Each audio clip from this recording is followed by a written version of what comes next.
বিশ্বের সবচেয়ে বড় অর্থনীতির দুই দেশ চীন ও যুক্তরাষ্ট্র একে অন্যের বিরুদ্ধে পাল্টাপাল্টি বাড়তি শুল্ক আরোপের মধ্য দিয়ে শুরু হয় এক প্রকার বাণিজ্য যুদ্ধ। এতে হুমকিতে পড়ে বৈশ্বিক অর্থনৈতিক প্রবৃদ্ধি।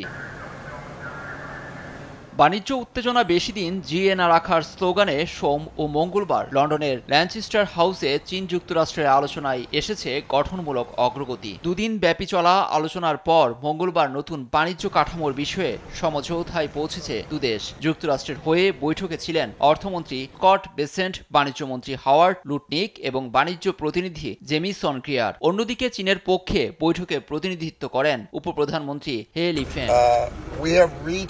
জেনেভা ঐক্যমত এবং দুদেশের প্রেসিডেন্টের আহ্বান বাস্তবায়নে আমরা কাঠামোয় পৌঁছেছি। এখন প্রক্রিয়াটি হবে উভয় পক্ষ নিজ নিজ প্রেসিডেন্টের কাছে প্রস্তাবটি পাঠানো। খসড়াটি অনুমোদন পেলেই বাস্তবায়নের সামনে এগোবো আমরা।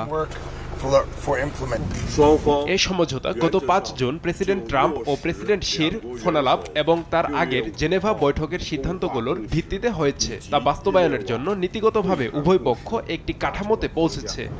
ওয়াশিংটন বেইজিংয়ের একটি মূল বিরোধপূর্ণ বিষয় হল দুর্লভ খনিজ ও চুম্বক রপ্তানিতে শি জিনপিং সরকারের নিষেধাজ্ঞা। যদিও বিষয়টি সমাধান হয়েছে বলে দাবি করেছেন মার্কিন বাণিজ্যমন্ত্রী হাওয়ার্ড লুটনিক।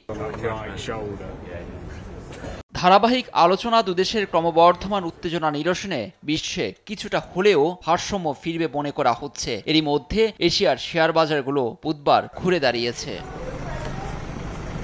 লুৎফর কবির, নিউজ ডেস্ক, দেশ টিভি।